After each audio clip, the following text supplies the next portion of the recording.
उनके देहावसान के 5 दिन शेष थे। एक स्त्री भक्त को श्री मां की अंतिम लीला समीप आते देखकर बड़ी अशांति हुई। इस पर श्री मां ने उसे इस भांति धैर्य दिया, तुम भयभीत क्यों होती हो? तुमने ठाकुर जी का दर्शन किया है, सारे संसार को अपना बनाना सीखो। कोई भी पराया नहीं है, सभी अपने हैं, सारा संसार तुम्हारा ही है। श्री मां शारदा देवी संक्षिप्त जीवनी। श्री रामकृष्ण का देहावसान।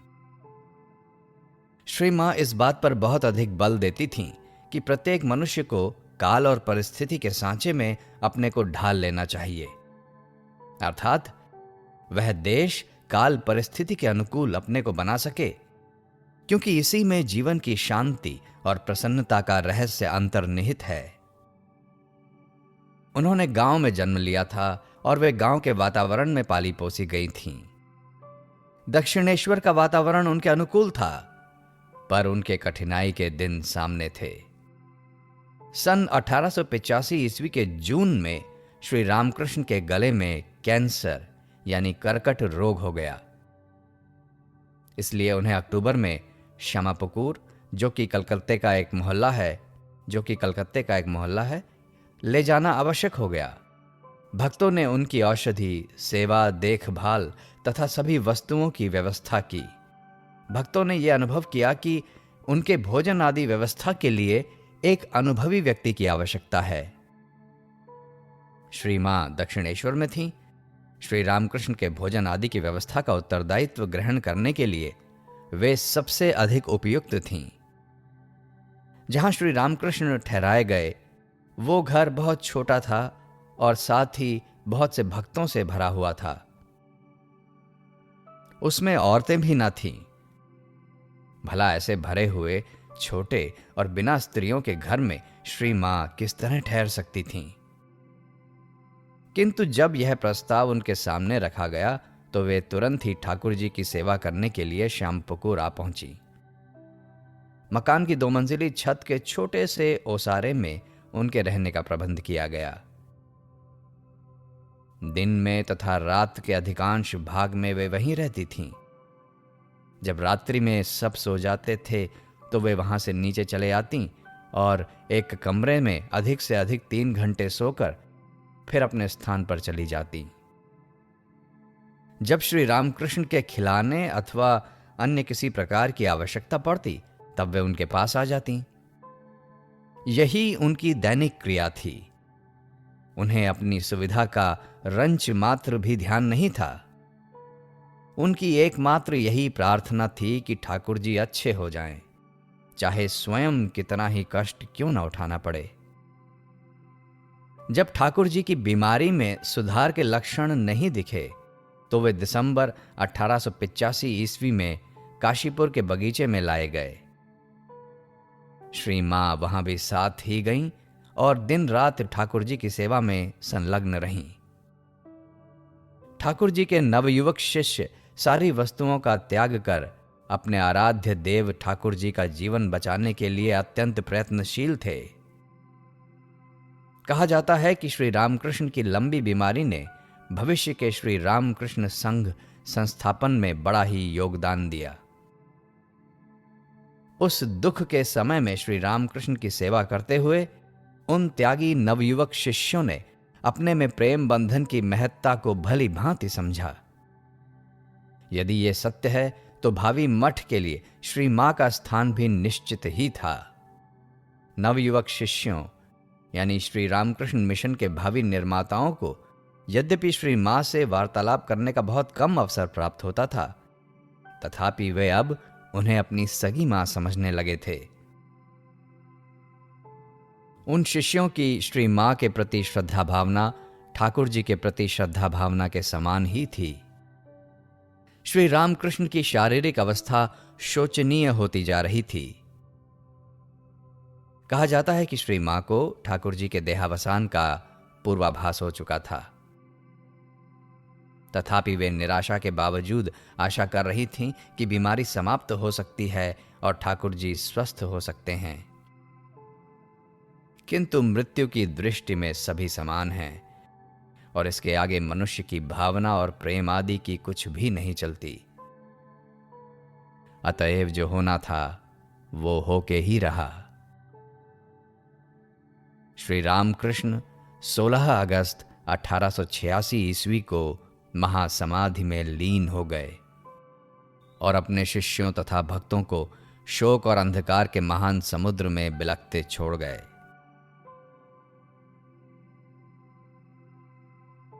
कहा जाता है कि जब श्री मां वैधव्य वेश ग्रहण करने की तैयारी में थीं, तो भगवान श्री रामकृष्ण उनके सम्मुख प्रकट हुए और कहा, तुम क्या करने जा रही हो? मैं कहां गया हूं? यह तो एक कक्ष से दूसरे कक्ष में जाने के तुल्य है। इस पर श्री मां को थोड़ा धैर्य प्राप्त हुआ और उन्होंने वैधव्य वेश धारण करने का विचार त्याग दिया। किंतु शोक प्रकट करने के लिए उन्होंने अपनी साड़ी का लंबा और लाल किनारा फाड़ दिया।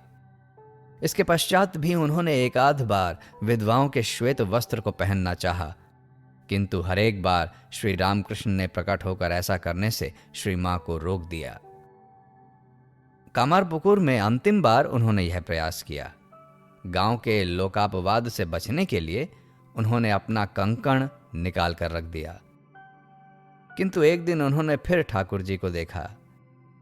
इस पर उन्होंने जन निंदा के सारे भय को हटा फेंका। तब से उन्होंने कंकण को पहनना प्रारंभ कर दिया और संकरे किनारे की धोती भी पहनने लगीं।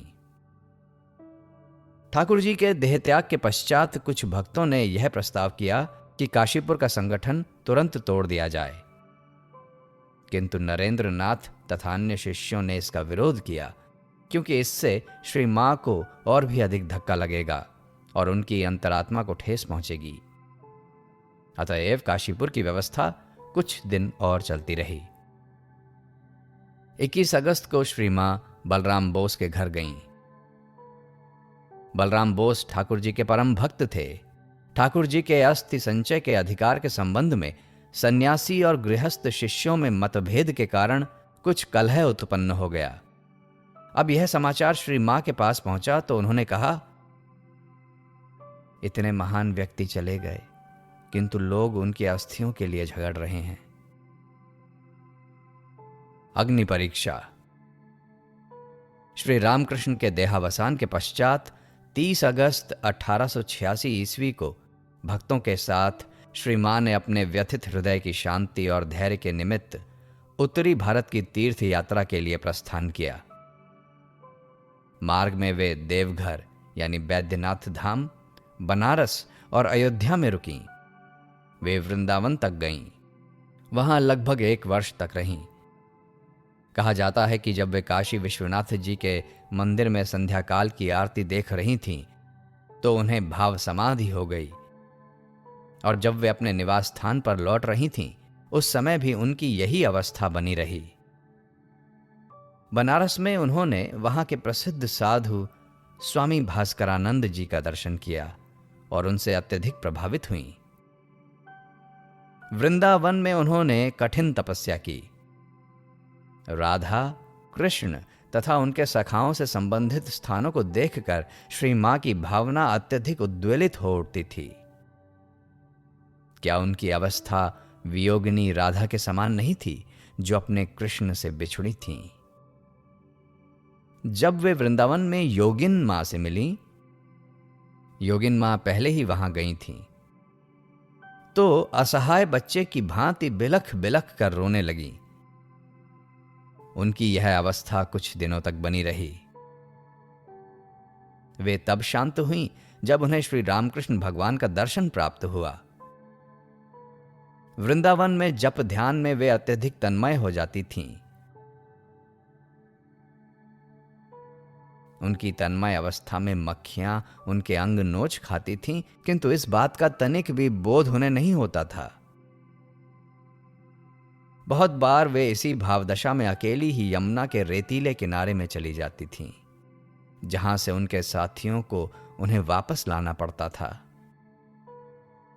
कहा जाता है कि काला बाबू के कुंज में वे समाधि अवस्था में इतनी अधिक निमग्न हो जाया करती थीं कि बहुत अधिक प्रयास के पश्चात वे साधारण अवस्था में लाई जा सकती थीं। बार बार उनके कानों में परमात्मा का नाम सुनाया जाता, तब कहीं वे समाधि अवस्था से नीचे आती थीं। उस समय उनका व्यवहार और आचरण दुधमुए शिशु की भांति सरल और पवित्र होता था। उन्होंने मथुरा के सभी प्रसिद्ध मंदिरों का दर्शन किया। कुछ मंदिरों का तो उन्होंने कई बार दर्शन किया। एक बार तो उन्होंने कृष्ण लीला संबंधित स्थानों की पैदल परिक्रमा की। बहुत से धर्मपरायण वैष्णव ऐसी परिक्रमा करते हैं। परिक्रमा के समय वे गठिया रोग से पीड़ित थीं। उनके साथियों ने इस बात का निरीक्षण किया कि कृष्ण लीला संबंधित स्थानों में मां की भाव समाधि हो जाया करती है। वृंदावन में जब वे रुकी हुई थीं तो उन्होंने ठाकुर जी का दर्शन किया।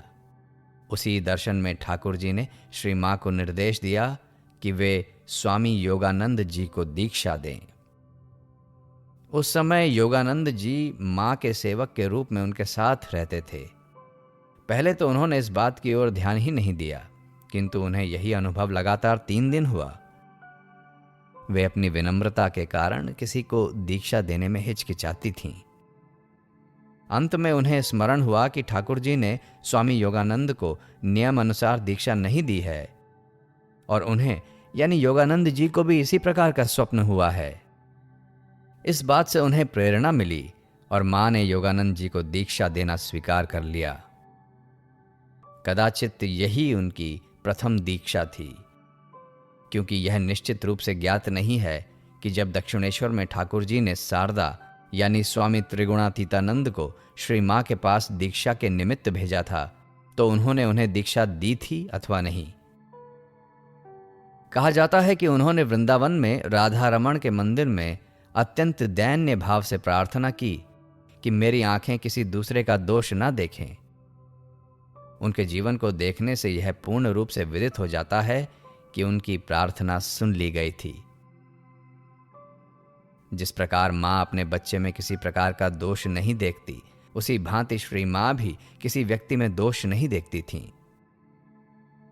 बाद में वे प्रत्येक व्यक्ति को यही राय देती थीं कि किसी व्यक्ति में वह दोष दृष्टि न रखें। श्री मां के कथनानुसार दोष दृष्टि से दोषदर्शी की आंखें ही मलिन होती हैं और वह दूसरों के दोषों को ही ग्रहण कर लेता है। वृंदावन में 1 वर्ष ठहरने के पश्चात श्री मां हरिद्वार गईं। वहां से वे जयपुर, अजमेर और प्रयाग होती हुई कलकत्ते लौटीं। कलकत्ते में वे केवल 2 दिन के लिए रुकीं। उसके बाद वे स्वामी योगानंद और गोलाप मां के साथ कामारपुकुर गईं। 3 दिन में स्वामी योगानंद कलकत्ते लौट आए और गोलाप मां भी 1 महीने बाद लौट आईं। अब उनके जीवन की अग्नि परीक्षा का भयावह समय सामने आया। इस समय वे एकदम वित्तहीना थी। पैसों का, अर्थ का अभाव।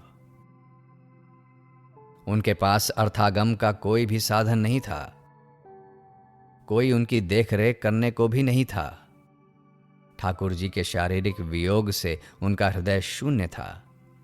ये तो उनकी आंतरिक दशा थी। बाहर से भी वे अकेली ही थीं। उन्हें दरिद्रता का इतना भयंकर सामना करना पड़ा कि अनेक बार उन्हें भात बिना नमक के खाना पड़ा। ठाकुर जी के शिष्य आध्यात्मिक आकांक्षा के वशीभूत इधर उधर विचर रहे थे। अतएव श्री मां के दुखों और क्लेशों से अपरिचित थे। उन शिष्यों में से किसी को यह बात नहीं खटकी कि श्री मां अत्यंत विपन्नावस्था में हैं। श्री मां ने तो अपनी व्यक्तिगत कठिनाइयों और दुखों की किसी से चर्चा भी नहीं की। परमात्मा में विश्वास ही उनका आश्रय और सहारा था। एक बार वे अपनी माता के अनेक बार के आग्रह पर जयराम बाटी गईं।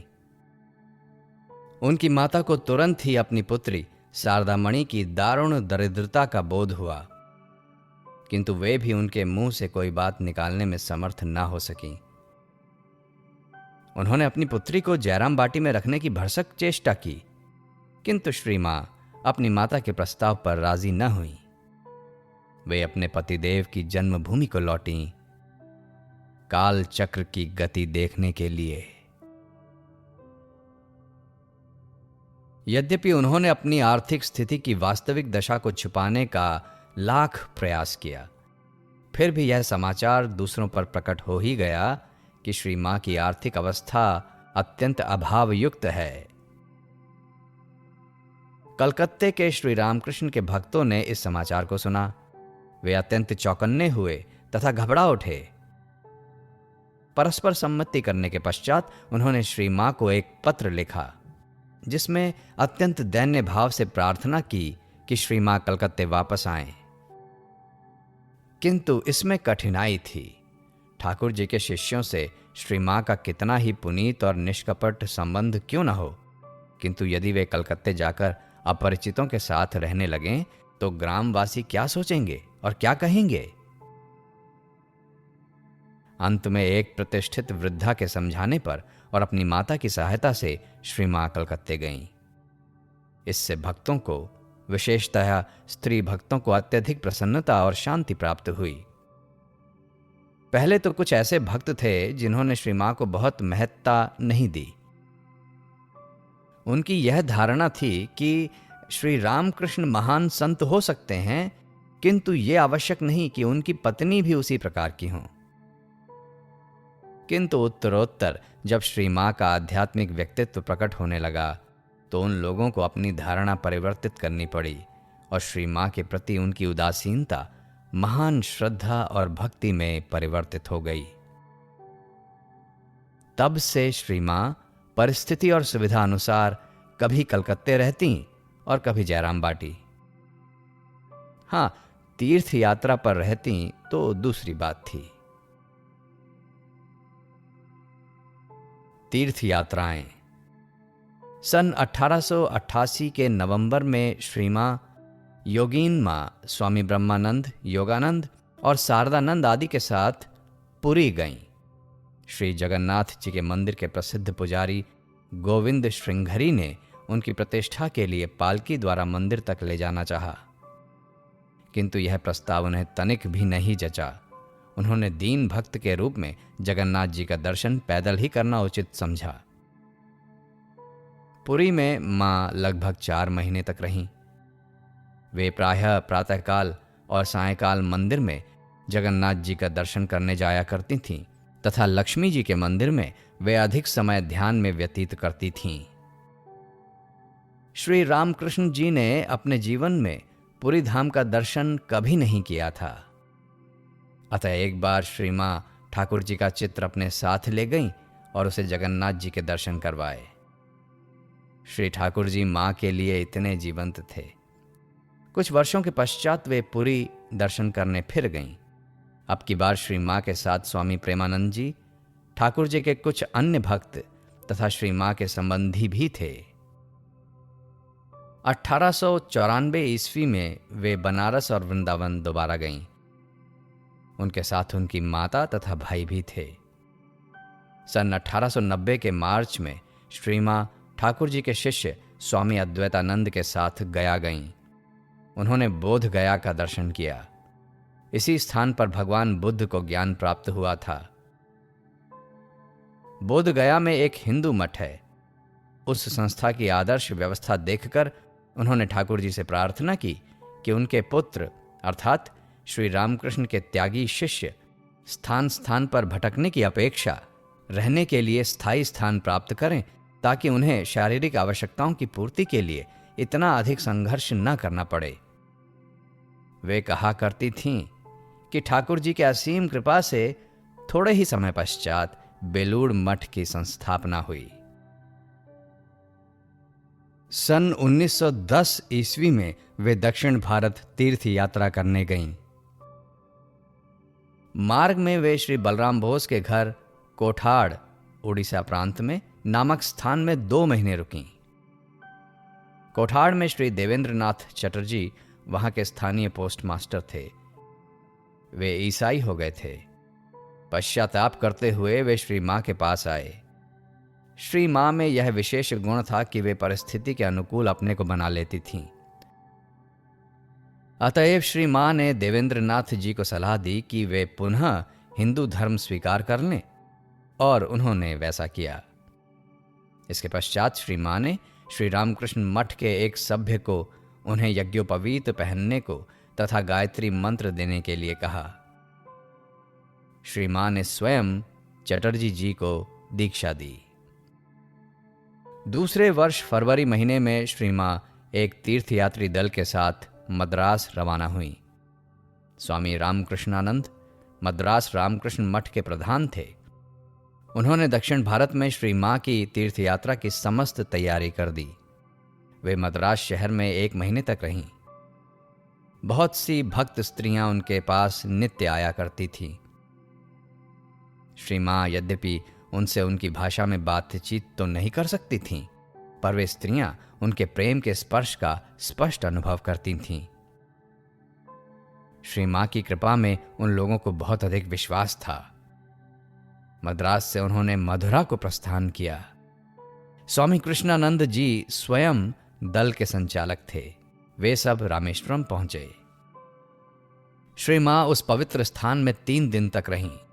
रामनाथ के राजा के विशेष आज्ञानुसार मां को मंदिर के प्रधान पुजारी द्वारा पूजा करने की विशेष सुविधा दी गई। यह विशेष सुविधा किसी अन्य यात्री को नहीं प्राप्त हुई थी। रामनाथ के राजा की शक्ति के अंतर्गत जो कुछ भी था, उन्होंने श्री मां की सेवा के लिए सब कुछ अर्पित कर दिया। रामेश्वरम से उस दल ने बंगलौर की ओर प्रस्थान किया। बंगलौर में श्री रामकृष्ण मठ की एक शाखा पहले से ही प्रतिष्ठापित थी। वहां श्री मां की उपस्थिति ने अद्भुत उत्साह भर दिया। बिना किसी पूर्व घोषणा के बहुत से लोग उनके दर्शन और आशीर्वाद के लिए एकत्र होने लगे।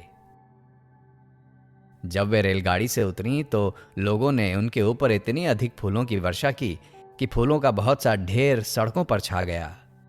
उन्होंने इस प्रतिष्ठा का एकमात्र कारण श्री ठाकुर जी की प्रसिद्धि ही माना, क्योंकि ठाकुर जी का प्रभाव अब पूर्ण रूप से फैल चुका था। इससे उनकी प्रसन्नता की सीमा न रही। 1911 ईस्वी के अप्रैल में वे कलकत्ता लौटीं।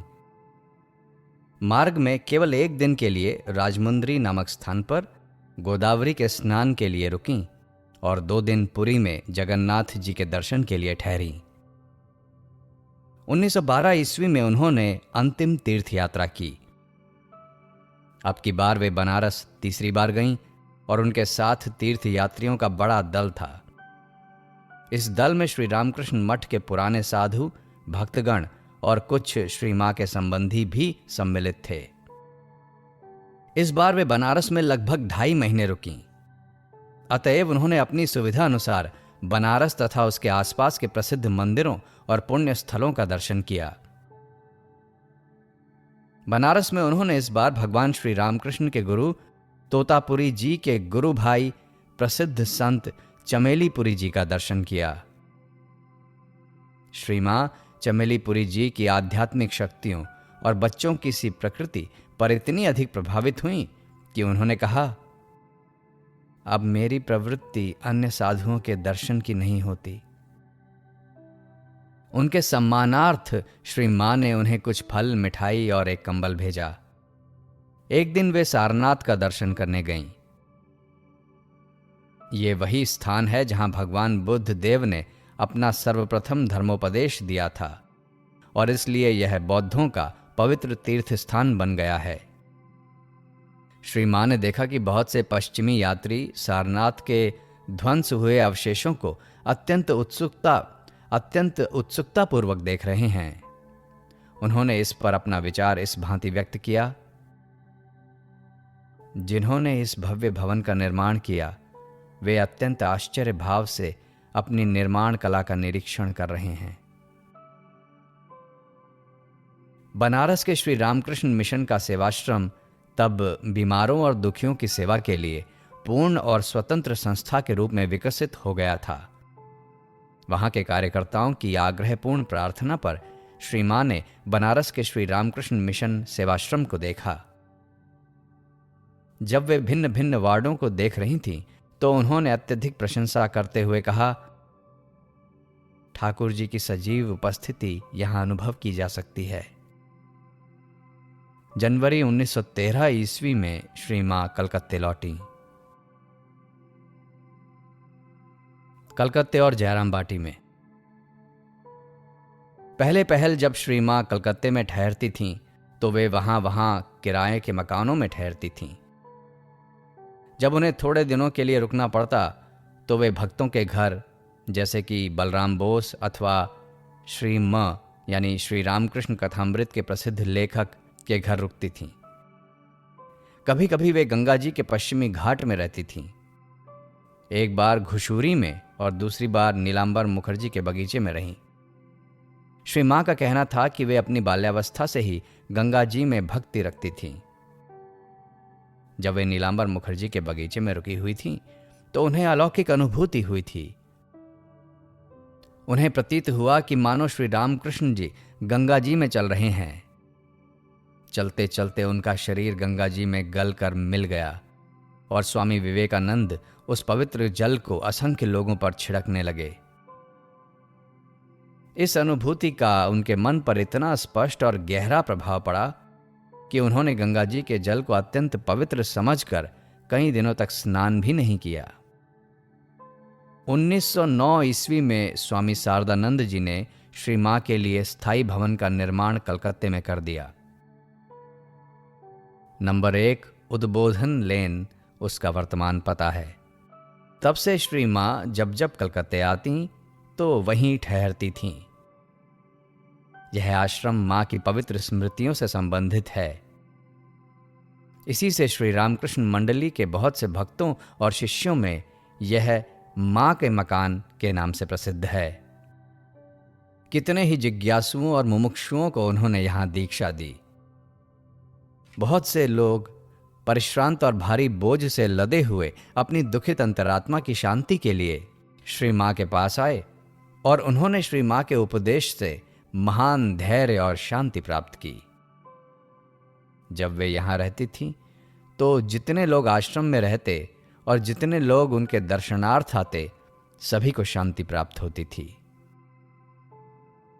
जो आध्यात्मिक सिद्धि कठिन तपस्या से भी नहीं प्राप्त होती थी, वह उनके दर्शन मात्र से प्राप्त हो जाती थी। यद्यपि अब वे शरीर से नहीं हैं, किंतु आश्रम से संबंधित उनकी स्मृतियां अलौकिक प्रेरणा के कारण हैं। सहस्रों भक्त वृंद जिन्हें अपने जीवन में श्री मां के दर्शन का सौभाग्य नहीं प्राप्त हुआ था, उस स्थान से प्रेरित और प्रभावित होते हैं। जब कलकत्ते में रहती तो श्री मां सभी के लिए आध्यात्मिक आकर्षण की केंद्र बिंदु बनी रहती। पर जब वे अपने पितृगृह जयराम बाटी जाती, तो वहां के वातावरण को इतना अनुकूल बना देती कि उनके संबंधी बहुत कठिनाई से इस बात को समझ पाते कि उनका कितना बड़ा आध्यात्मिक व्यक्तित्व है। उनका व्यक्तित्व वहां बहुमुखी था। वे अपने भाइयों की चिंताओं का सारा बोझ अपने सिर पर उठाने वाली आदर्श बहन थीं। अपनी माता के कठिन परिश्रम को हल्का करने वाली प्रिय पुत्री थीं और गांव के वृद्ध नारियों के लिए वही छोटी सी शारदा थीं जिसे वे बचपन से जानती थीं। वातावरण के प्रति उनका यह अनुकूल भाव सहज और प्रकृति जन्य था। उनकी इसी विशेषता के संबंध में एक बार श्री रामकृष्ण ने हंसी में कहा था कि वे उस बिल्ली सी हैं जो राख से अपने रंग को छिपाए हुए हैं। जयराम बाटी में अन्य निर्धन स्त्रियों की भांति वे भी कठोर परिश्रम करती थीं। जब तक उनकी मां जीवित थी, तब तक वे अपनी माता की सहायता करती रहीं। जब उनका देहांत हो गया, तो श्री मां सबसे बड़ी संतान होने के कारण परिवार की संरक्षिका बनी। उनके ऊपर केवल उत्तरदायित्व ही नहीं था, बल्कि अनेक दुखों और बाधाओं का समूह भी आ पड़ा। उनका सबसे छोटा भाई, जो कुछ शिक्षा प्राप्त किया था, असमय ही चल बसा। उनके 3 अन्य भाई स्वभाव से उनसे एकदम भिन्न थे। जब कोई उन्हें देखता था तो उन्हें आश्चर्य होता कि क्या वे सचमुच ही श्री मां के भाई हैं। वे अशिक्षित, संकीर्ण हृदय तथा स्वार्थपरायण थे और प्रत्येक वस्तु का विचार अर्थ के ही दृष्टिकोण से करते थे। छोटी छोटी नगण्य वस्तुओं के लिए वे आपस में लड़ते थे। इसी कारण श्री मां के जीवन को असह्य बना डाला और उनके धैर्य को बहुत पीड़ा पहुंचाई। किंतु श्री मां ने प्रत्येक वस्तु को अलौकिक शांति से सहन किया। जयराम बाटी के भीषण विस्फोटक वातावरण में भी उन्होंने अपनी आंतरिक शांति अक्षुण्ण ही रखी। इस दृष्टिकोण से उनकी गणना महान संतों में की जा सकती है। एक दिन उनके दो भाई किसी छोटी वस्तु के लिए अत्यंत तुच्छ ढंग से लड़ने लगे। श्री मां ने जाकर उन्हें शांत किया।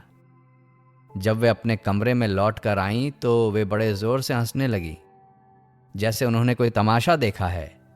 उन्होंने कहा, वे लोग इतनी तुच्छ वस्तुओं के लिए लड़ते हैं और यह नहीं सोचते कि मृत्यु के पश्चात सारी चीजें यहीं रह जाएंगी।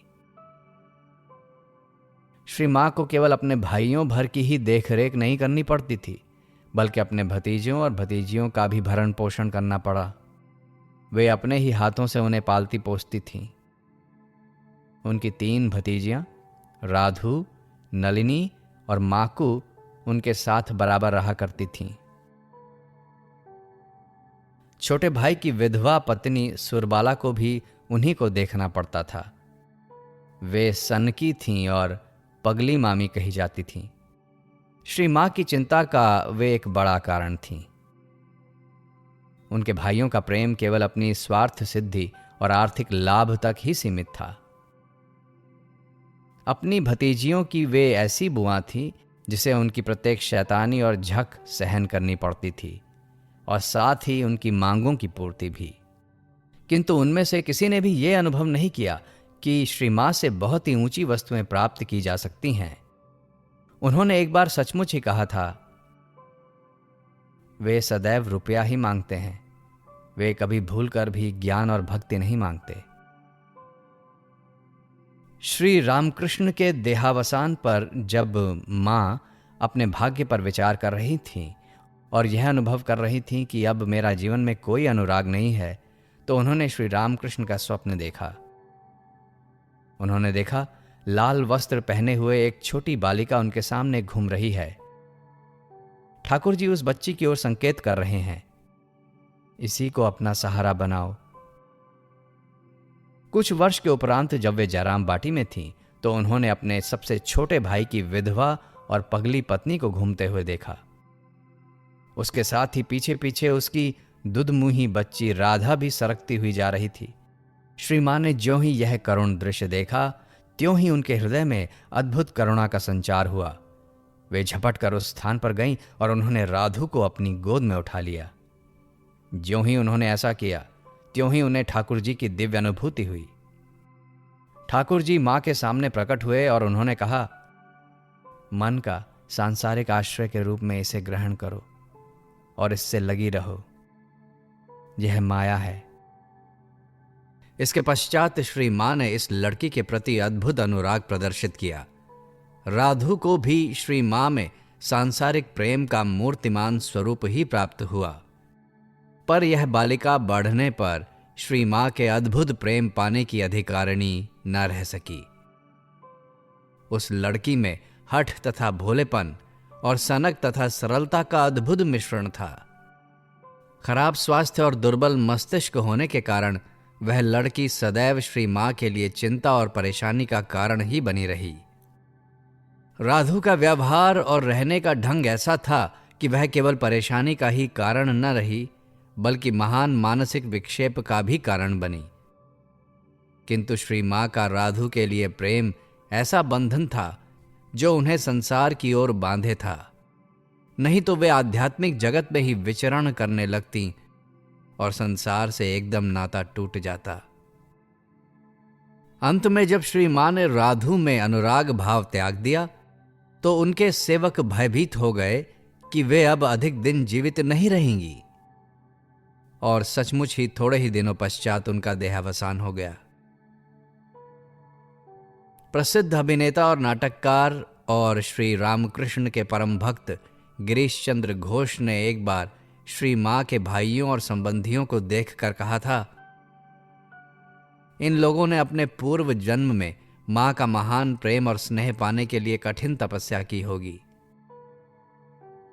वास्तव में यह उक्ति अक्षरशः सत्य है। जहां एक और सहस्रों व्यक्तियों ने श्री मां की तनिक सेवा करना भी अपना अहोभाग्य समझा, वहां दूसरी ओर श्री मां के संबंधियों ने उनसे व्यक्तिगत सेवा करवाई। श्री रामकृष्ण साधुओं के सिरमौर थे, किंतु वे अपनी पत्नी के प्रति छोटे कर्तव्य को भी न भूले। उसी भांति श्री मां भी साक्षात देवी होते हुए तथा देवी की पूजा पाते हुए भी अपने घर के प्रति किए जाने वाले कर्तव्यों को भूली नहीं। उनके संबंधी उनका प्रेम पाने के लिए चाहे जितने अपात्र और अयोग्य क्यों न रहे हों, श्री मां ने उनके प्रति अपने कर्तव्य पालन के लिए सभी प्रकार की सेवा, चिंता और कष्टों का स्वागत किया। एक बार तो उन्होंने अपने भाइयों से कह भी दिया था, तुम लोगों ने मेरे माता पिता की पवित्रता के कारण ही मुझे अपनी बहन के रूप में पाया है।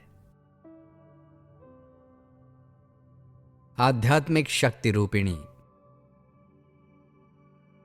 कुछ ऐसे भक्त थे जो पहले श्री मां को अधिक मान्यता नहीं देते थे। उनका कहना था कि श्री रामकृष्ण महान संत हो सकते हैं, पर उनकी पत्नी भी वैसी ही हो यह आवश्यक नहीं है। पर श्री मां की आध्यात्मिकता के विकास के साथ साथ उनकी यह तटस्थता गहरी श्रद्धा में बदल गई।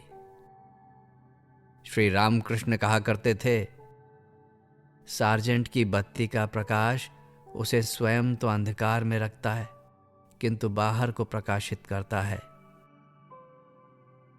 श्री मां भी उसी भांति थीं। वे अपने संबंधियों के लिए तो सांसारिक लाभ के अतिरिक्त अधिक लाभप्रद नहीं सिद्ध हुईं, किंतु उनका आध्यात्मिक प्रभाव बहुत दूर दूर तक फैल गया। चारों दिशाओं से लोग उनके पास आध्यात्मिक शांति, संरक्षण, निर्देश और दीक्षा प्राप्ति के निमित्त आने लगे। श्री रामकृष्ण यह बात पूर्ण रूप से जानते थे कि उन्होंने स्वयं जो कार्य किया है उसी कार्य को उनकी सहधर्मिणी को और आगे बढ़ाना होगा। अतएव उन्होंने इस दिशा में श्री मां को विशेष रूप से शिक्षा दी थी। भगवान श्री रामकृष्ण ने उन्हें कुछ ऐसे मंत्र सिखलाए जो वे अपने भविष्य में होने वाले शिष्यों को दे सकें। वे मंत्र आध्यात्मिक विकास के लिए बीज तुल्य हैं और श्री रामकृष्ण ने अपनी साधना से उनका साक्षात्कार किया था। श्री मां ने किसी रोक टोक के बिना जिज्ञासुओं को उन मंत्रों की दीक्षा दी। श्री रामकृष्ण शिष्यों के चयन में अत्यंत सतर्क रहते थे, किंतु श्री मां मातृ हृदय से परिपूर्ण होने के कारण कदाचित ही किसी को अपनी कृपा से वंचित किए रहती। श्री रामकृष्ण के अंतरंग शिष्य स्वामी प्रेमानंद ने, जो बहुत दिनों तक बेलूड़ मठ के प्रधान थे, एक बार कहा था, जो विष हम लोग नहीं पचा सकते उसे श्री मां के पास भेजते हैं। उनका तात्पर्य यह था कि जिन व्यक्तियों का वे नियंत्रण अथवा सुधार नहीं कर सकते, उन्हें वे लोग श्री मां के पास भेज देते हैं। उनकी आशीर्वाद प्राप्ति के पश्चात ऐसे मनुष्यों का जीवन नित्य प्रति आध्यात्मिक प्रगति की दिशा में आगे बढ़ता जाता था। सच्चे गुरु की दृष्टि में दीक्षा का अर्थ होता है शिष्य के पापों का उत्तरदायित्व अपने ऊपर लेना। श्री मां इस संबंध में जागरूक थीं। उन्हें अधिक शिष्य बनाने के लिए शारीरिक कष्ट और रोगों के रूप में भारी मूल्य चुकाना पड़ता था। फिर भी वे दूसरों के परोपकार की भावना से अपनी इच्छा को रोक नहीं सकती थीं। एक बार उनके एक सेवक ने श्री मां से तर्क वितर्क किया कि अब आप किसी को दीक्षा ना दिया करें, क्योंकि इससे आप बीमार हो जाती हैं। इस पर श्री मां का उत्तर था, क्या ठाकुर जी केवल रसगुल्ले खाने आए थे? इससे श्री मां का तात्पर्य था कि वे केवल जीवन के सुखद वस्तुओं के भोग के लिए ही उत्पन्न नहीं हुई थीं। अतएव उनके पास जो कोई भी आया, उन्होंने बिना किसी रोक टोक के उस पर अपनी आध्यात्मिक अनुकंपा की। उनके पास से लोग कभी निराश होकर नहीं लौटते थे। उनके मुख के एकाध निकले हुए शब्द से बहुतों को अपूर्व आध्यात्मिक शक्ति और प्रेरणा प्राप्त हो जाती थी। बहुत से ऐसे जीवन हैं जिन्हें श्री मां ने अपने प्रभाव से नैतिक अथवा आध्यात्मिक पतन से बचाया है। वे अपने को परिस्थिति के अनुकूल बहुत कुछ बनाना जानती थीं। बाह्य दृष्टिकोण से उनके जीवन के रहन सहन का ढंग ग्रामीण स्त्रियों के अनुरूप ही था। उनमें कोई विशेषता नहीं थी, किंतु कभी कभी उनकी आध्यात्मिक ऊंचाई इतनी अधिक बढ़ जाती थी कि लोग आश्चर्यचकित हो जाते थे। जब कोई शिष्य संशयावस्था में अथवा दुख में होता तो श्री मां के मुख से अकस्मात इस प्रकार के शब्द निकल पड़ते थे, जिसने मेरी कृपा प्राप्त की है उसे मुक्ति के लिए तनिक भी चिंतित नहीं होना चाहिए। हम और ठाकुर जी एक हैं। यदि तुम मेरा ध्यान और स्मरण करते हो तो पर्याप्त है। ऐसे वाक्य हमें और भी आश्चर्य में डाल देते हैं जब हमें स्मरण आता है कि श्री मां विनय की साक्षात मूर्ति थीं और उनमें अहंकार का लेश मात्र के लिए कोई चिन्ह अवशिष्ट नहीं था। उनसे वार्तालाप करने से किसी को यह निश्चय होता था कि वे यही अनुभव करती थीं कि मैं कुछ भी नहीं हूं, ठाकुर जी ही सब हैं। उनका अनुपम व्यवहार सहज और प्राकृतिक था। जब सहस्रों व्यक्ति उनके संरक्षण की प्राप्ति के लिए मुंह ताकते रहते थे, ऐसी अवस्था में भी उनके संपर्क में रहने वाले व्यक्ति उन्हें बच्ची ही समझते रहे। जीवन की उलझनमयी परिस्थितियों में ही नहीं, बल्कि आध्यात्मिक जीवन की गुत्थियों के सुलझाने में भी जीवन पर्यंत बच्ची ही की भांति सरल और भोली बनी रहीं। विभिन्न व्यक्तियों की दृष्टि में रत्न का विभिन्न मूल्य होता है। आध्यात्मिक क्षेत्र में उनके स्थान को ठीक ठीक बतलाना सर्वसाधारण के लिए दुस्साध्य है। आध्यात्मिक महान पुरुषों की जानी धारणाएं श्री मां के प्रति थीं, उनसे उनकी महानता का किंचित बोध हो सकता है। स्वामी विवेकानंद ने जब मां का आशीर्वाद प्राप्त कर लिया, तभी उन्हें समुद्र पार कर पश्चिम में धर्म प्रचार करने का साहस प्राप्त हो सका। स्वामी जी ने सोचा कि श्री मां का आशीर्वाद अपरिचित पश्चिमी देशों की विलक्षण परिस्थितियों के लिए पर्याप्त सहायक है। अतएव वे अनिश्चितता के सागर में बिना किसी सोच विचार के कूद पड़े। स्वामी ब्रह्मानंद श्री रामकृष्ण संघ के सबसे महान व्यक्तियों में से एक थे और श्री रामकृष्ण मिशन के सर्वप्रथम अध्यक्ष थे। किंतु जब ऐसे महान व्यक्ति श्री मां के पास पहुंचते थे तो भावावेश में कांपने लगते थे और उनके साथ भोले और सरल बच्चे की भांति व्यवहार करते थे। श्री रामकृष्ण मिशन और मठ के कर्णधार स्वामी शारदानंद हृदय से भाव अनुभव करते थे कि उनके स्थान पर श्री मां ऐसे व्यक्ति की नियुक्ति कर सकती हैं जो कि ठीक उन्हीं के अनुसार कार्य कर सकेगा, हो सकता है उनसे भी अच्छा। श्री मां का आशीर्वाद ही उनके लिए सारी शक्तियों का केंद्र था।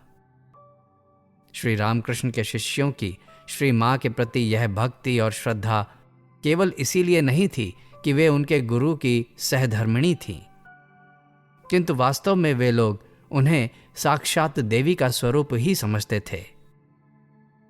समय समय पर उन लोगों ने उनकी आराधना भी देवी के रूप में ही की। स्वामी ब्रह्मानंद अपनी आध्यात्मिक भावना के छिपाने तथा नियंत्रण करने में बहुत प्रसिद्ध थे। एक बार दुर्गा पूजा महोत्सव पर उन्होंने श्री मां को फूल पत्तियों से दुर्गा की ही भांति पूजा की। इसी तरह स्वामी शारदानंद भी विशेष अवसरों पर श्री मां की पूजा दुर्गा के रूप में करते थे। सबसे उल्लेखनीय वस्तु यह थी कि ऐसे पुरुषों द्वारा पूजा किए जाने के अवसर पर तथा अपने पितृगृह जयराम बाटी के कष्टों और क्लेशों के बीच काम करते हुए श्री मां का व्यक्तित्व समान रूप से आडंबरहीन रहता था। वे सच्चे अर्थ में स्थित प्रज्ञ थीं। एक बार एक स्त्री भक्त ने उनके संबंध में कहा था, श्री मां की शक्तियां कितनी विलक्षण हैं। यद्यपि सहस्रों व्यक्ति उनकी आराधना और पूजा कर रहे हैं, पर वे अपनी प्राप्त प्रतिष्ठा में कमलवत निर्लिप्त रहती हैं। यह किसी मानव के लिए संभव नहीं है। उनके दैवी भाव का यह सबसे बड़ा प्रमाण है। यद्यपि श्री मां का पुस्तकीय ज्ञान अधिक नहीं था, तथापि आध्यात्मिक गुत्थियों और कठिन समस्याओं को सुलझाने की उनमें अनोखी शक्ति थी। प्रश्नकर्ता को हृदय पर उनके समाधान का सीधा प्रभाव पड़ता था और उसके लिए वह समाधान जीवन भर का संबल हो जाता था। ईश्वर की सृष्टि में इतना दुख क्यों है? यह प्रश्न सभी साधकों और भक्तों के हृदय को शुद्ध करता है। जब श्री मां से यह प्रश्न पूछा गया तो उनका उत्तर इस प्रकार था। सृष्टि का तात्पर्य है सुख और दुख का मिश्रण। दुख भगवान की कृपा का प्रतीक है। फिर कोई सदैव दुखी नहीं रहता। प्रत्येक कार्य का अवश्यंभावी परिणाम होता है। अतएव निश्चित रूप से सुख की बारी भी आएगी। एक शिष्य ने श्री मां से पूछा, यदि परमात्मा में प्रेम नहीं है तो क्या उनके नाम जप से कोई लाभ हो सकता है? श्री मां के इस उत्तर ने तुरंत ही शांत कर दिया। यदि तुम पानी में जानकर अथवा बिना समझे गिरते हो तो तुम्हारे कपड़े भीग ही जाएंगे। कोई निरंतर भगवान नाम जपता है, फिर भी भगवान में प्रीति क्यों नहीं होती? यह प्रश्न आध्यात्मिक जिज्ञासु को सदैव अधीर करता है। जब श्री मां से इस संबंध में पूछा गया तो उनका व्यावहारिक उपदेश इस प्रकार था। भगवत प्रेम धीरे धीरे उत्पन्न होता है। यदि मन जप करने में अनिच्छुक और अस्थिर हो तो भी जप को त्यागना नहीं चाहिए। तुम्हें निरंतर नाम जप करते रहना चाहिए। इससे तुम्हें प्रतीत होगा कि मन उत्तरोत्तर दृढ़ होता जा रहा है, जैसे शांत वायु में दीपक। जिस भांति वायु का तनिक भी झोंका दीपक की लौ को अस्त व्यस्त कर देता है, उसी भांति कोई विचार अथवा इच्छा मन को अस्थिर बना देती है। मंत्र का उच्चारण शुद्ध होना चाहिए। अशुद्ध उच्चारण उन्नति में देर करता है। पर यदि तुम स्थिर और ध्यान अवस्थित मन से परमात्मा के नाम का एक बार भी उच्चारण करते हो तो यह 10 लाख बार के उच्चारण से भी अधिक शक्तिशाली और प्रभाव देने वाला है। अव्यवस्थित मन से 10 लाख बार मंत्र जप से क्या लाभ? तुम्हें पूर्ण मनोयोग से मंत्र जप करना चाहिए, तभी तुम भगवत कृपा के अधिकारी हो सकते हो। एक भक्त ने तार्किक शास्त्रार्थ द्वारा साधना की निरर्थकता सिद्ध करने के लिए कहा, जिस भांति सूर्य का प्रकाश सभी पर पड़ता है, उसी भांति परमात्मा की कृपा सभी पर रहती है। तब फिर आध्यात्मिक साधना की क्या आवश्यकता है? श्री मां का सीधा साधा उत्तर था, खाद्य सामग्री रखी है, किंतु जो व्यक्ति उसे पका लेता है वह उसे खा लेता है। जो पकाना ही नहीं चाहता वह भूखा ही रह जाएगा। एक नवयुवक शिष्य के मस्तिष्क में प्रश्न उठा और उसने श्री मां से बालक के समान भोलेपन से पूछा, हम परमात्मा की अनंत सृष्टि देखते हैं, क्या उनका निर्माण एक एक करके हुआ अथवा एक साथ ही? श्री मां ने इस कठिन दार्शनिक प्रश्न का इस भांति उत्तर दिया, परमात्मा उस चित्रकार की भांति नहीं है जो आंख, कान, नाक, मुंह अलग अलग बनाता है। उसमें अलौकिक शक्ति है। उसकी इच्छा मात्र से सृष्टि की रचना होती है और उसी की इच्छा से उसका संहार हो जाता है। सृष्टि की समस्त वस्तुओं का निर्माण एक बार ही हुआ है, बारी बारी से नहीं। श्री रामकृष्ण जी के शिष्यों में स्वामी विवेकानंद के बाद गिरीश चंद्र घोष में प्रबल तर्क शक्ति थी। इसके अतिरिक्त उनके स्वभाव में उग्रता भी थी, झगड़ालूपन भी उनकी प्रवृत्ति में था। संन्यास ग्रहण करने की भावना से प्रेरित हो वे एक बार श्री मां के पास जयराम बाटी में गए और उनकी आज्ञा मांगी। उन्होंने अपनी सहज उग्रता से श्री मां से तर्क वितर्क करना आरंभ किया और संन्यास ग्रहण करने की श्री मां से अनुमति चाही। श्री मां ने अपने शांत उत्तरों से उनके तर्क वितर्कों का पूर्ण रूप से सामना किया और उनके संन्यास लेने के संकल्प को तोड़ दिया। लोगों की आध्यात्मिक अवस्था परखने की उनकी आंतरिक दृष्टि पैनी और अभ्रांत थी। श्री रामकृष्ण संस्था के एक बहुत ही प्रमुख सदस्य अपनी नवीन अवस्था में ही दीक्षा के लिए गए।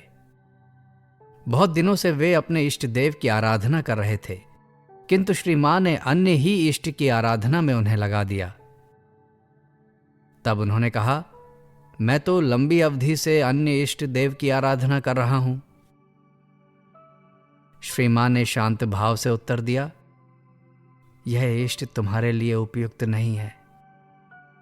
जिस इष्ट देव को मैंने तुम्हें बतलाया है, तुम उसी की आराधना करो। कुछ ही समय के उपरांत मां के वाक्य अक्षरशः चरितार्थ हुए। कुछ समय बाद वही शिष्य मस्तिष्क के परिश्रम की अधिकता के कारण बीमार हो गए, क्योंकि उन्होंने आध्यात्मिक अभ्यास में कठोर परिश्रम किया, किंतु कुछ भी लाभ नहीं हुआ। मठ के वयोवृद्ध और अनुभवी साधुओं ने उनकी दशा सुनी, किंतु कोई भी प्रभावयुक्त सहायता प्राप्त न हो सकी। तब वे श्री मां के पास जयराम बाटी गए। जब उन्होंने अपनी दशा सुनाई तो श्री मां उनकी ध्यान पद्धति की क्रिया सुनकर कांपने लगी। अरे, यह तो महान अनर्थकारी है। श्री मां ने उनकी ध्यान पद्धति में सुधार किया। उनकी नाड़ियों को सुख मिला, वे तुरंत ही अच्छे हो गए। अतएव श्री रामकृष्ण मठ और मिशन के आध्यात्मिक और व्यावहारिक मामलों में उनका अंतिम वाक्य निस्सार नहीं था। उनकी सलाह, उनका निश्चय और उनकी इच्छा श्री रामकृष्ण संघ के साधुओं और भक्तों के लिए पवित्र अनुशासन के तुल्य था। जैसे जैसे समय बीतता गया, वैसे ही वैसे श्री मां के प्रति उनकी यह श्रद्धा, भक्ति और विश्वास और भी अधिक बढ़ता गया। उन लोगों ने बिना किसी हिचक के श्री मां की आज्ञा मानकर महान शक्ति और सामर्थ्य प्राप्त की। स्नेहमयी मां। श्री मां के जीवन में मानवीय और दैवी भाव का अद्भुत समन्वय था। आध्यात्मिक शक्ति के अतिरिक्त उनके मानवीय गुण इतने अधिक थे कि संसार की आंखों में उन्हें अनुकरणीय चरित्र बनाने में वे पर्याप्त थे। संक्षेपतः उनमें भारतीय नारित्व की विलक्षण पूर्णता थी। उनके क्रियाकलाप से अपूर्व गौरव और महान उदारता प्रकट होती थी। वे भूल से भी तुच्छ अथवा संकीर्ण वस्तुओं से अपना संबंध नहीं रखती थीं। वे साधारण व्यवहारों में भी उदारता और शिष्टता में सबसे अधिक बढ़कर थीं। उनका जीवन सभी के लिए अनुकरणीय था। उनकी क्रियाओं और व्यवहार में अपूर्णता का तनिक भी चिन्ह दिखाई नहीं देता, किंतु उनके चरित्र में अन्य सभी गुणों को आच्छादित करने वाली सबसे बड़ी विशेषता थी उनका वात्सल्य। वे चाहे और कुछ भी रही हों, किंतु वे सबके लिए समान रूप से मां थीं। सगी मां के स्नेह से भी उनका स्नेह अधिक था। बहुत से नवयुवकों ने, जिनकी माताओं का देहांत अल्पावस्था में हो चुका था और मातृ प्रेम से वंचित थे, श्री मां के संपर्क में सच्चे मातृ प्रेम की अनुभूति प्राप्त की। बहुत से लोग उन्हें मातृ रूप में पाने के पश्चात लौकिक अथवा पारलौकिक जीवन के संबंध में कुछ भी लालसा नहीं रखते थे। उनका अलौकिक मातृ प्रेम उन लोगों को सांसारिक सुरक्षा तथा पारलौकिक मुक्ति प्रदान करने में पर्याप्त था। वे लोग श्री मां की आध्यात्मिक शक्ति भी जानने की चेष्टा नहीं करते थे। जब वे लोग हिमालय के चरण मात्र छूने से अपने को महान आशीर्वाद का पात्र समझते थे, तो वे हिमालय की चोटी देखने की चिंता क्यों करते? उनकी आकृति में कुछ ऐसी विशेषता थी जिससे सारे त्रास और भय दूर हो जाते थे। दीक्षा लेते समय शिष्य उनकी महिमा और श्रद्धा से आश्चर्यचकित हो जाता था और भक्ति की भावना से परिपूर्ण हो उठता था। किंतु दीक्षा के बाद जब वे शिष्य को उसकी मां के ही समान मिठाई खिलाती, तो वह अपने को घर के ही समान मुक्त वातावरण में पाता था। कुछ ऐसे उदाहरण हैं जब श्री मां नवीन शिष्यों के व्यवहार के लिए अपने ही वस्त्रों और कंबलों को दे दिया करती थीं। कदाचित इन शिष्यों को यह संकोच होता रहा होगा कि हम लोग श्री मां के वस्त्रों का इस्तेमाल करने के उपयुक्त पात्र नहीं हैं और वे वस्त्र हम लोगों के व्यवहार से अशुद्ध हो जाएंगे। किंतु श्री मां का सहज वात्सल्य भाव उनके हृदय से इस प्रकार के भावों को तुरंत दूर कर देता था। क्या पुत्र को अपनी मां की किसी वस्तु के व्यवहार में कोई संकोच हो सकता है? जयराम बाटी में वे भक्तों के लिए भोजन बनाती, उनकी थालियों को मांजती तथा चौके को साफ करती थीं। कभी कभी भक्तगण दूर से आते थे और केवल 2 अथवा 3 दिन श्री मां के साथ ठहरते थे। उनके प्रति इतने अधिक आकर्षित हो जाते थे कि उनसे अलग होने पर आंसू बहने लगते थे। कभी कभी जब वे विदा होते तो श्री मां सजल नेत्रों से अनुपम वात्सल्य से उन्हें तब तक देखती रहती जब तक वे आंख से ओझल नहीं हो जाते थे। एक बार एक नवयुवक साधु श्री मां के यहां ठहरे। कुछ कार्यवश वे बाहर गए। उनके लौटते लौटते संध्या हो गई, पर श्री मां ने तब तक भोजन नहीं किया जब तक वे लौट नहीं आए। श्री मां पुत्र के लिए भोजन किए बिना स्वयं भोजन कैसे करती? जब शिष्य ने श्री मां के इस अलौकिक वात्सल्य को देखा तो वह भाव विभोर हो उठे। अपनी सगी मां भी इतनी सहृदय नहीं होती। वे सब की मां थीं। प्रत्येक मनुष्य को उनमें माता का अद्भुत वात्सल्य प्राप्त होता था।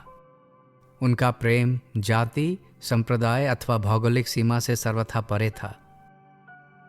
पूर्व और पश्चिम तथा उत्तर और दक्षिण सभी दिशाओं से लोग उनका महान आशीर्वाद और अलौकिक कृपा की प्राप्ति के लिए आते थे।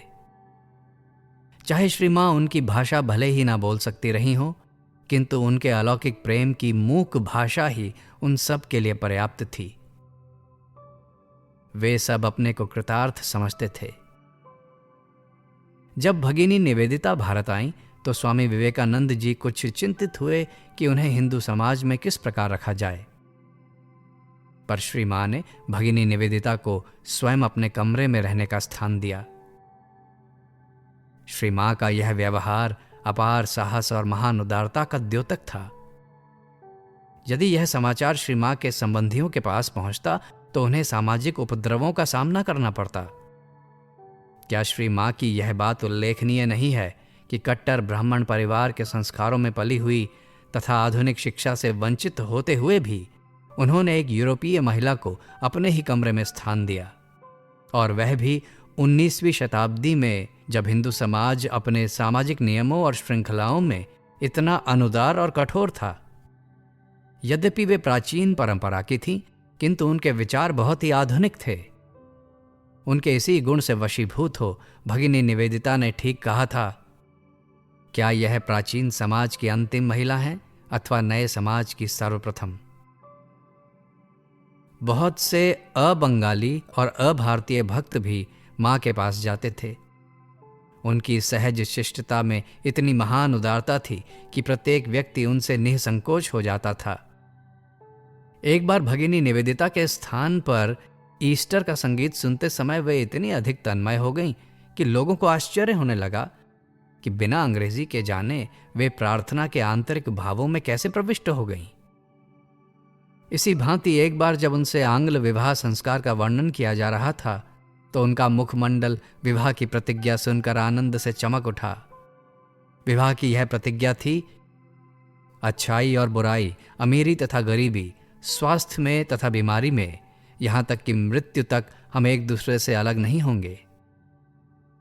इन शब्दों को सुनकर अकस्मात श्री मां के मुंह से निकल पड़ा, आहा, धर्मी शब्द, पवित्र और सच्चे शब्द। उनकी समझ तथा अंतर्दृष्टि इतनी प्रबल और पैनी थी तथा व्यवहारिक ज्ञान इतना सुंदर था कि वे अपने क्षेत्र और सीमा के बाहर की वस्तुओं के बारे में भी समुचित सम्मति दे सकती थीं। प्रथम महायुद्ध 1914 ईस्वी में एक शिष्य श्री मां से बतलाने लगे, प्रेसिडेंट विल्सन संसार में शांति स्थापन और भविष्य की लड़ाइयों को रोकने का महान प्रयास कर रहे हैं। श्री मां ने अपनी सीधी सादी सम्मति इस भांति प्रकट की, वे सभी मुंह से कहते हैं, हृदय से नहीं। एक बार एक शिष्य श्री मां से उन सुविधाओं का वर्णन करने लगा जो अंग्रेजी शासन ने भारत को प्रदान की थी।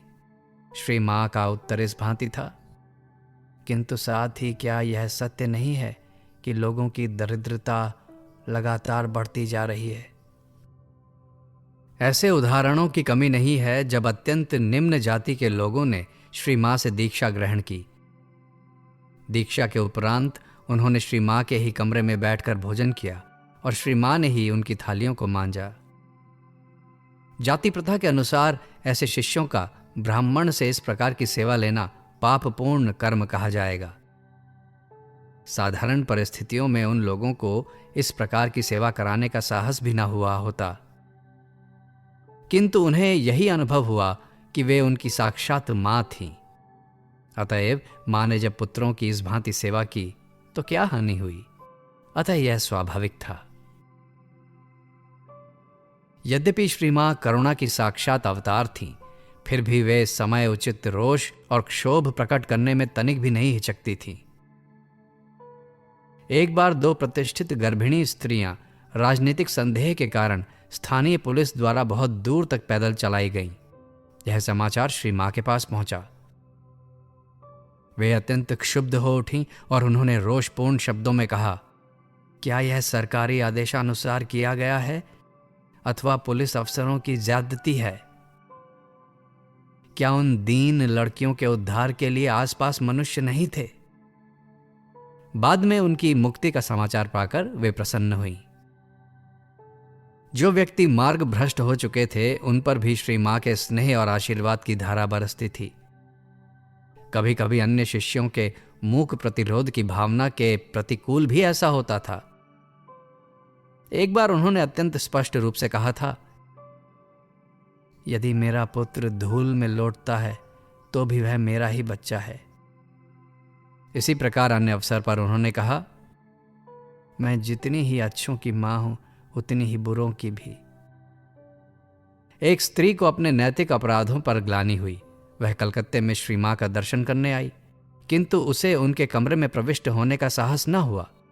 श्री मां ने सारी स्थिति समझ ली। वे स्वयं उस स्त्री को कमरे में ले आईं, उसे गले से लगाया और दीक्षा दी। श्री मां ने उसे इस भांति साहस और धैर्य प्रदान किया, यदि तुमने कोई बुराई की तो इससे क्या हुआ? यदि तुम सच्चे अंतःकरण से पश्चाताप करती हो तो तुम्हारा सारा अपराध धुल गया। कहना नहीं होगा कि उस स्त्री का जीवन परिवर्तित हो गया। यद्यपि बहुत से पथ भ्रष्ट व्यक्तियों ने श्री मां से स्नेह प्राप्त किया, किंतु वह स्नेह भविष्य में त्रुटियां करने के लिए किसी भी प्रकार की स्वतंत्रता उन्हें नहीं देता था।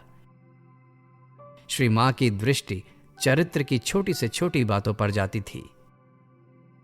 चाहे वे इसे सदैव भले ही ना कहती रही हों, किंतु यदि आवश्यकता पड़ती तो वे दोषी को कड़ी फटकार बतलाती थीं।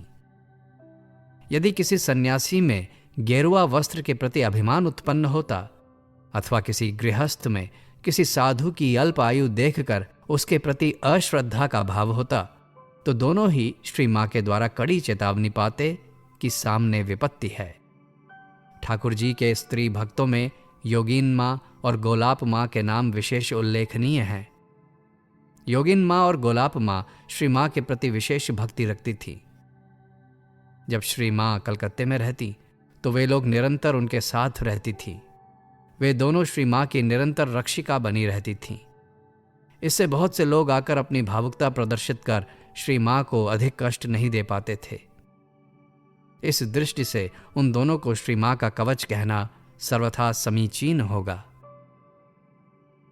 अपने जीवन के अंतिम समय में जब वे जयराम बाटी गईं तो वे मलेरिया से पीड़ित रहती थीं। ऐसे अवसरों पर स्वामी शारदानंद स्वयं जयराम बाटी जाकर सेवा करते अथवा उनकी देखभाल के लिए वैद्यों तथा उपयुक्त व्यक्तियों को भेज दिया करते। जब वे कलकत्ते लौटी तो अत्यंत दुर्बल और पीली दिखलाई पड़ी। ऐसा प्रतीत होता कि वे अपनी छाया मात्र हैं, किंतु कष्ट और पीड़ा की महान अधिकता भी उनकी अंतरात्मा को किसी भांति कमजोर नहीं बना सकती थी। उन्होंने स्वयं कहा है कि मेरा आंतरिक आनंद समस्त जीवन में किसी भांति बाधित नहीं हुआ, वह सदैव अबाध गति से एक रस बना रहा। दिसंबर 1919 ईस्वी में वे ज्वर से पीड़ित हुईं। वे कलकत्ते लाई गईं। ज्वर निरंतर चलता ही रहा। इससे सभी को चिंता हुई। भयंकर बीमारी में भी उनके मुखमंडल पर शांति की दिव्य कांति दमकती रहती थी। इसी प्रकार उनके स्वभाव की मृदुता तथा ज्ञान का प्रकाश भी निरंतर ज्यों का त्यों बना रहता। वे अपने संबंध में सदैव विचारशील रहा करती थीं और इस विषय में सचेष्ट रहा करती थीं कि उनकी बीमारी के कारण सेवा करने में किसी को अधिक कष्ट न हो। कभी कभी वे बिल्कुल नन्ही बच्ची के समान व्यवहार करती और कभी कभी अध्यात्म के ऊंचे धरातल से बात करती थीं। उनके देहावसान के 5 दिन शेष थे। एक स्त्री भक्त को श्री मां की अंतिम लीला समीप आते देखकर बड़ी अशांति हुई। इस पर श्री मां ने उसे इस भांति धैर्य दिया, तुम भयभीत क्यों होती हो? तुमने ठाकुर जी का दर्शन किया है। सारे संसार को अपना बनाना सीखो। कोई भी पराया नहीं है, सभी अपने हैं। सारा संसार तुम्हारा ही है। ये शब्द श्री मां के अंतिम आध्यात्मिक वाक्य हैं। 21 जुलाई 1920 को 9 बजे रात को वे महासमाधि में लीन हो गईं। यद्यपि अमर आत्मा नश्वर शरीर से विदा हो गई, किंतु श्री मां के जीवन के उदाहरण और उनके अमर तथा दिव्य संदेश बहुत से जीवनों को आध्यात्मिक दिशा में मोड़ने के लिए महान सहायक हैं और बहुत से स्त्री पुरुषों के लिए अद्भुत शक्ति और प्रेरणा के स्रोत हैं। कोई व्यक्ति जब श्री मां के इस बढ़ते हुए अलौकिक प्रभाव को देखता है, जो बाढ़ के पानी की तरह चारों ओर फैलता जा रहा है, तो उसके मन में इन प्रश्नों का उठना अत्यंत स्वाभाविक है कि क्या श्री मां का जीवन श्री रामकृष्ण के कार्य को उनके पश्चात जारी रखने के लिए था अथवा उनके संदेश को और भी अधिक शक्तिशाली बनाने के लिए? क्या वे श्री रामकृष्ण की शिष्या मात्र थीं अथवा उनके कार्य का पूरक? वे सचमुच ही उसी शक्ति का एक अविच्छेद अंश थीं जो भूमंडल पर लोगों को ज्ञान का प्रकाश देने तथा मानवता को शांति एवं आनंद का दिव्य पथ दिखलाने को अवतरित हुई थीं।